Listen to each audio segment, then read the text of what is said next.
नमो भगवते वासुदेवाय नमः। भक्तजनों, हाथ जोड़कर भगवान विष्णु का ध्यान करते हुए बैठ जाइए आसन पर। आरंभ हो रही है सत्यनारायण कथा अध्याय 2। दूसरे अध्याय की सत्यनारायण कथा कुछ इस प्रकार है। श्री सूत जी बोले, हे द्विजो, अब मैं पुनः पूर्व काल में जिसने इस सत्यनारायण व्रत को किया था उसे भली भांति विस्तार पूर्वक कहूँगा। रमणीय काशी नामक नगर में कोई अत्यंत निर्धन ब्राह्मण रहता था। भूख और प्यास से व्याकुल होकर वह प्रतिदिन पृथ्वी पर भटकता रहता था। भगवान ने उस दुखी को देखकर वृद्ध का रूप धारण करके उस द्विज से आदर पूर्वक पूछा, प्रतिदिन अत्यंत दुखी होकर तुम किस लिए पृथ्वी पर भ्रमण करते रहते हो? हे द्विज श्रेष्ठ, यह सब बतलाओ, मैं सुनना चाहता हूँ। वह ब्राह्मण बोला, प्रभु, मैं अत्यंत दरिद्र हूँ और भिक्षा के लिए ही पृथ्वी पर घूमा करता हूँ। यदि मेरी इस दरिद्रता को दूर करने का आप कोई उपाय जानते हो तो कृपा पूर्वक बतलाइए। वृद्ध बोला, हे देव, सत्यनारायण भगवान विष्णु अभिष्ट फल को देने वाले हैं। हे विप्र, तुम उनका उत्तम व्रत करो जिसे करने से मनुष्य सभी दुखों से मुक्त हो जाता है। व्रत के विधान को भी यत्न पूर्वक कहकर वृद्ध रूपधारी भगवान विष्णु वहीं पर अंतर ध्यान हो गए। वृद्ध ने जैसा कहा है उस व्रत को अच्छी प्रकार से वैसे ही करूँगा, यह सोचते हुए उसको रात में नींद नहीं आई। अगले दिन प्रातः काल उठकर सत्यनारायण का व्रत करूँगा, ऐसा संकल्प करके वह भिक्षा के लिए चल पड़ा। उस दिन भिक्षा में बहुत सा धन प्राप्त हुआ। उसी धन से उसने बंधु बांधवों के साथ भगवान सत्यनारायण का व्रत किया। इस व्रत के प्रभाव से वह श्रेष्ठ सभी दुखों से मुक्त होकर समस्त संपत्तियों से संपन्न हो गया। उस दिन से लेकर प्रत्येक महीने उसने यह व्रत किया।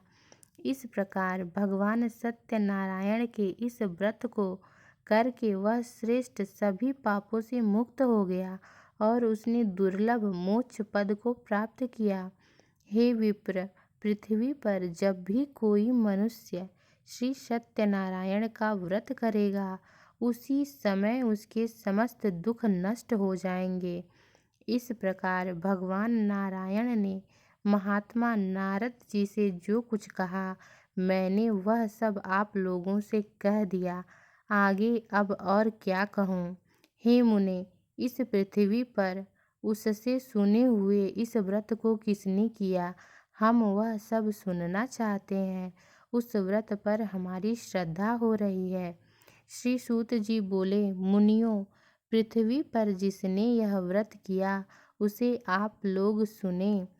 एक बार वह द्विज श्रेष्ठ अपनी धन संपत्ति के अनुसार बंधु बांधवों और परिवारजनों के साथ व्रत करने के लिए उद्यत हुआ। इसी बीच एक लकड़हारा वहां आया और लकड़ी बाहर रखकर उस ब्राह्मण के घर गया। लकड़हारे ने ब्राह्मण के घर सबको व्रत करता हुआ देखकर उनको प्रणाम करके उनसे बोला, प्रभु, आप यह क्या कर रहे हैं? इसके करने से किस फल की प्राप्ति होती है? विस्तार पूर्वक मुझसे कहिए। ब्राह्मण ने कहा, यह सत्यनारायण का व्रत है जो सभी मनोरथों को प्रदान करने वाला है। उसी के प्रभाव से मुझे यह सब महान धन धान्य आदि सब प्राप्त हुआ है। जल पीकर और प्रसाद ग्रहण करके वह लकड़हारा अपने नगर चला गया।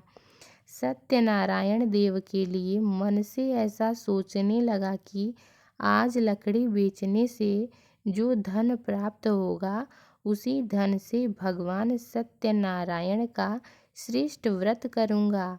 इस प्रकार मन में चिंतन करता हुआ लकड़ी को मस्तक पर रख कर वह सुंदर नगर में गया जहाँ धन संपन्न लोग रहते थे। उस दिन उसने लकड़ी का दुगुना मूल्य प्राप्त किया। इसके बाद प्रसन्न हृदय होकर वह पके हुए केले का फल, शर्करा, घी, दूध और गेहूं का चूर्ण सवाया मात्रा में लेकर अपने घर आया।